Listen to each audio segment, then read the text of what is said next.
Hello. আলাইকুম। ওয়ালাইকুম সালাম। হ্যালো, আসসালামু আলাইকুম। হ্যাঁ, ওয়ালাইকুম সালাম, বলো। জি, আমি একজন স্টুডেন্ট।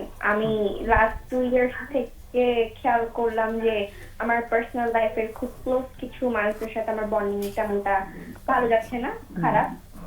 এছাড়া আমার একটা ফ্রেন্ড, যার সাথে আমার মানে ফ্রেন্ডের সাথে তার পার্সোনাল লাইফের কোনো একটা সমস্যার কারণে তার ফ্যামিলির দিক থেকেও আমার সাথে তার সাথে কনট্যাক্ট নেই। এছাড়া অন্যান্য কিছু তোমার রিজনও তোমার আমার। না ভয়েসটা ওঠানামা করছে, খুব সুন্দর শোনা যাচ্ছিল। তুমি একটু মাউথপিসের কাছে এসে কথা বলো, কেমন? মুখটা একটু কাছে এনে জি, জি। বলো। হ্যাঁ, এবার শোনা যাচ্ছে। আচ্ছা। জি, আমার ফ্রেন্ডরা যারা আমার সাথে ছিল এখন নাই, ওরা আমার থেকে আস্তে আস্তে ফ্রেন্ডশিপ ব্রেক করে ফেলতেছে। তো আহা। আমি জিজ্ঞেস করলে রিজন বলে কি, তুমি ভেবে দেখো। এছাড়াও মাঝে মাঝে আমি রুড বিহেভ করে ফেলছি, মানে না চাইতেও রুড রুড বিহেভ করে ফেলি। হুম। তো এটার জন্য আমি ভাবছি হয়তো, তো জিজ্ঞেস করলে কিছু বলে না। এছাড়া আমার যে বেস্ট ফ্রেন্ড ছিল তার সাথে আমার সম্পর্ক নাই, আচ্ছা। তার ফ্যামিলি প্রবলেমের কারণে। হুম। আর আমার আম্মু সাথেও তেমনটা আমি যেমন আগে গল্প করতাম, মিশতে ইচ্ছা করতো মানুষটির সাথে, হুম। ওই জিনিসটাও এখন নাই। কেউ নিজ থেকে কথা বলতে আসলেও আমার থেকে কথা বলতে ইচ্ছা করে না, মেজাজটা সবসময় খিটখিটে হয়ে থাকে। হুম। হুম। আর মানে আগে যে মানুষের সাথে মিশার একটা প্রবণ আগ্রহ ছিল ওটাও নাই। হুম। সবসময় না চাইতেও রুড বিহেভ করে ফেলি সবার সাথে। রুড বিহেভ করার পরে তোমার ভেতরে কি হয় বলো তো? রুড বিহেভ করার পর আমার ভিতরে লাইক 5-10 মিনিট পর আবার গিলটি ফিল হয় যে কেন করলাম, কি ওকে। করলাম। কিন্তু তুমি বুঝি না যে কেন করছি, কি রাগে করছি আমি। তুমি কখনো কি তাদেরকে সরি বলেছো যে দেখো আমি করে ফেলেছি, এটা করতে চাইনি, এরকম কি কখনো গিয়ে বলেছো কাউকে? জি না, তা বলা হয়নি। সেটা কি কারণ, কি কারণ হতে পারে সেটার পেছনে? সেটা তো এক্সাক্ট আমি বুঝতেছি না, কিন্তু আমি আচ্ছা। কেন জানি রুড বিহেভ করি, কিন্তু কোন কারণে তা আমি বুঝতেছি না। না, তুমি তো বাবার সাথে। করে ফেলতেই পারো, কিন্তু তারপরে তাদের কাছে আবার মানে ক্ষমা না চাইতে পারলেও মানে স্বীকার করা যে আমি বেশি হয়তো একটু রুড হয়ে গেছি তোমার সাথে, আমি দুঃখিত। এরকম বলা তো হয় না যেটা তুমি বললে। এবং কি তোমাকে বাধা দিচ্ছে বলার ক্ষেত্রে সেটা তুমি জানো না, তাই তো? হুম, হুম, হুম। ওকে। আর তোমার বয়সটা কত বললে? জি, 15+। 15+, তুমি তো একটা টিনেজ জি, পার করছো। জি, আর জি। তোমার মানে আহ, এই জিনিসটা কবে থেকে শুরু হয়েছে যে তুমি একটু আহ, একটু খিটখিটে? লাস্ট লাস্ট 2 ইয়ার্স থেকে। আচ্ছা, 2 ইয়ার্স আগে কি কোনো কষ্টের কোনো ঘটনা ফেস করেছো, কোনো কষ্ট পেয়েছিলে? জি, জি, জি।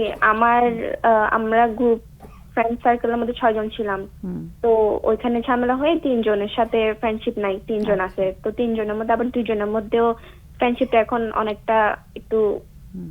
নাই, হালকা হয়ে গেছে। তো আচ্ছা। ওইটা নিয়েও অনেকটা ডিপ্রেসড আছি। ন্যাচারালি। 2 বছর আগের ঘটনা এটা, তাই তো? জি। আর মার সাথেও বললে যে মার সাথেও একটু কেমন যেন সম্পর্কটা। মার সাথেও বন্ডিং আগে অনেক ভালো ছিল, এখন অতটা গল্প করা হয় না। সেটা কি তারপর কথা কারণ? বলতেও বিরক্ত লাগে।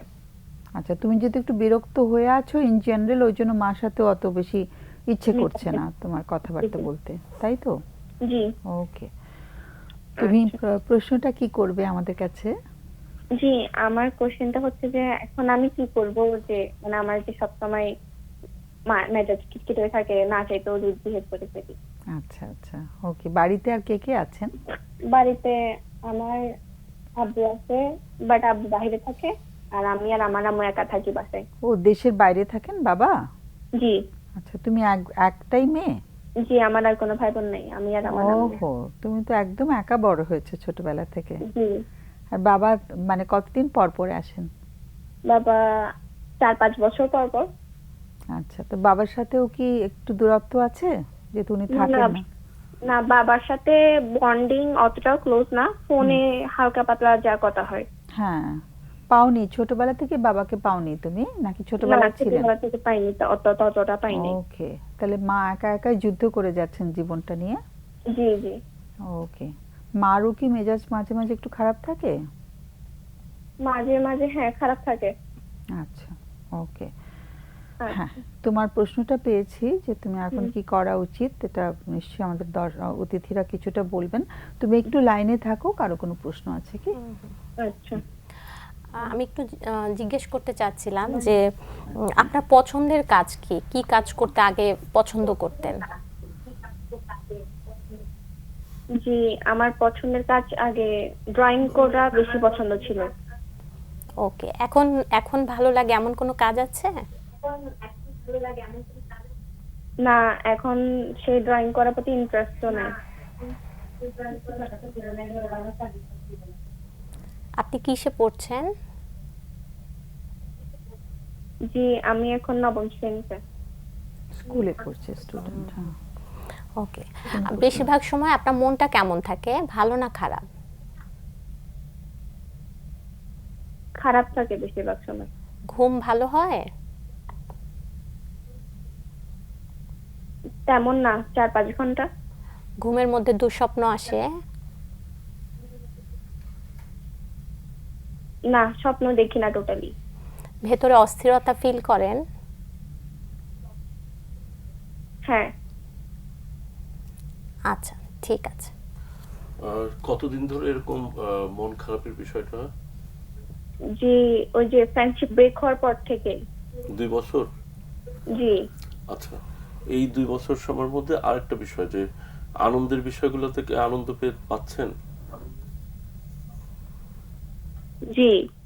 মানে আনন্দের কোনো ঘটনা ঘটলে সেখান থেকে কি আপনি আনন্দ উপভোগ করতে পারেন এখন? জি, শুধু স্পেসিফিক ওই হ্যাপি মোমেন্টটাতেই হ্যাপি থাকি, এরপর আবার মন খারাপ হয়ে যায়? হ্যাঁ। আচ্ছা, তো ঠিক আছে, আমরা ঠিক তাহলে আছে। আলোচনায় আসি। সুইসাইডাল থট কখন এসেছে বা আসে, এরকম চিন্তা হয়? লাইনে নাই মনে হয়। বুঝি নাই। কখনো নিজেকে আঘাত করতে ইচ্ছে করে? আগে করতো, কিন্তু এখন তেমন হয় না। কখনো করেছেন? একবার ব্লেড দিয়ে হাত কাটার ট্রাই করছিলাম। আর এখন কি কখনো তোমার টেলিভিশনের ভলিউমটা 0 করো, তোমার ভয়েসটা আবার শোনা যাচ্ছে পেছন থেকে। হ্যাঁ, 0 করে। হ্যাঁ, কখনো জি, আত্মহত্যার বললাম চিন্তা, একবার ব্লেড দিয়ে হাত কাটার ট্রাই করছিলাম। কখনো আত্মহত্যা করতে ইচ্ছে করে, এরকম কোনো প্ল্যান আসে বা চিন্তা আসে? আগে আসতো, কিন্তু এখন আসে না। কতদিন যাবত আসে না? এই তো 6-7 মাস। ওকে, ধন্যবাদ।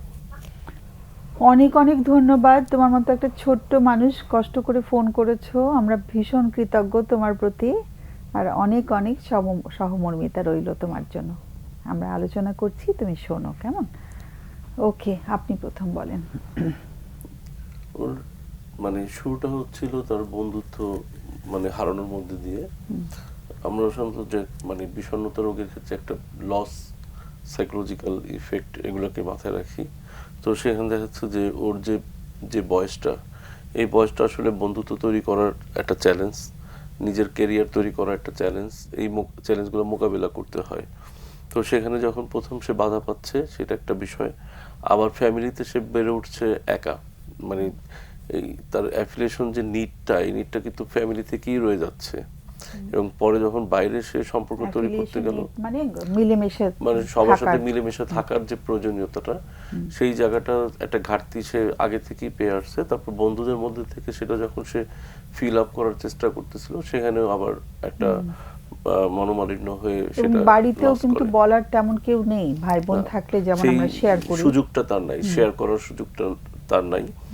তো এই কারণগুলোতে দেখা যাচ্ছে যে তার মধ্যে মানে বিষণ্ণতা চলে আসছে। এবং আরেকটা বিষয় যেটা আমরা সাধারণত এখানে দুইটা ডিজিজের বিষয় চলে আসে। একটা হচ্ছে যে তার মানে ডিজিজ না বলি আমরা, ডিজিজের নামটা না বলি। আচ্ছা, তো সেই ক্ষেত্রে যেটা হয় যে আমাদের আরো কিছু বিষয় থাকে যে সে বাবা মার কথা শুনতে পারছে কিনা, তাদের কথা মতো চলতে পারতেছে কিনা। সেই জায়গাটা হয়তো তার মার সাথে কথা বললে আমরা জানতে পারতাম যে তার এই মেজাজ খিটখিটে হয়ে যাওয়ার কারণে সে ফ্যামিলির সাথে তার বন্ডিংটা কিরকম। তো এখন ওইটার ইম্প্যাক্টটা গিয়ে ফ্যামিলির উপরে ইম্প্যাক্টটা যে পড়েছে। ফ্যামিলির উপরে পড়ে। তো এখন এই ক্ষেত্রে যেটা হয় যে মানে আমি এটাকে ধন্যবাদ দিতে হয় যে সে এই বয়সী একটা সচেতনতা তার মধ্যে চলে আসছে, যে কারণে সে মানে যে আমাদের এখানে প্রশ্ন করতে পারলেন, যেটা আপনিও ধন্যবাদ জানালেন, আমিও ধন্যবাদ জানাতে চাই, কারণ এই সচেতনতাটা খুব দরকার সুস্থ থাকার জন্য। তো মানে আমার ইয়ে হচ্ছে যে সে যদি যে সোশ্যাল স্কিল, যেটা সামাজিক যে দক্ষতার কথাটা আমরা বলি, সবার সাথে চলাফেরা করার ক্ষেত্রে যে একটা অ্যাসারশন স্কিল, যে অন্যের মতো করে চিন্তা করা, নিজেকে অন্যের জায়গায় দেখা, যেটা এমপ্যাথির যে জায়গায়, এই বিষয়গুলো যদি ও রপ্ত করতে পারে বা প্রশিক্ষণ পায়, তাহলে আমার মনে হয় যে এই বাধাটা কাটিয়ে উঠে সে একটা সুন্দর সম্পর্ক তৈরি করতে পারবে, এবং যেটা তার বিষণ্ণতাটাকে কমিয়ে দিবে। এবং নিজের যত্নটাও নিতে হবে। নিজের আজকে যত্ন যেরকম নিতে হবে। সম্পর্কের যত্নের কথা আমরা বলছিলাম, নিজের যত্ন নেওয়া দরকার। খাদিজা। প্রথমেই থ্যাংক ইউ জানাবো যে তো ছোট মানুষ ফোন দিয়েছে সাহস করে। আর যেটা আমার কাছে মনে হয়েছে, ও সেলফ হার্ম আগে করেছে, ডিপ্রেশন এখনো রয়েছে কিছুটা।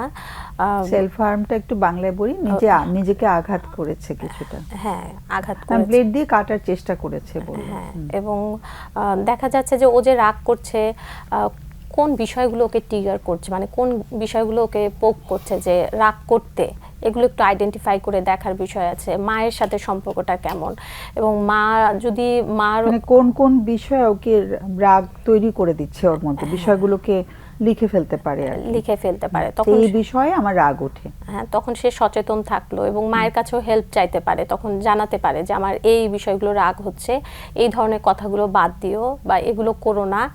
আর একজন প্রফেশনাল কাউন্সেলিং সাইকোলজিস্টের হেল্প নিলে যেটা হবে, ও নিজেকে বুঝতে, ওর একটা ইনসাইট তৈরি হবে, নিজেকে বুঝতে পারবে, এবং তখন সেই কাজগুলো গুছিয়ে কিভাবে স্টেপ বাই স্টেপ করতে পারবে, অ্যাঙ্গার ম্যানেজমেন্টটা করতে পারবে, এবং একজন কাউন্সেলিং সাইকোলজিস্ট একটা ভালো অ্যাসেসমেন্ট করতে পারবে যে আসলে তার আর কোনো সাইকিয়াট্রিক হেল্প, কোনো কিছু প্রয়োজনীয়তা রয়েছে কিনা। মানে সে কি ওষুধের পর্যায়ে চলে গেছে, নাকি থেরাপি নিলেই জি, তার আপাতত সে মোটামুটি মানে কষ্ট থেকে বেরিয়ে আসতে পারবে, তাই তো? হ্যাঁ, জি জি, But কারণ প্রয়োজনে আমরা পাঠাতে পারি আর কি, কারণ এই ধরনের ওনাদের মতন মানুষের কাছে।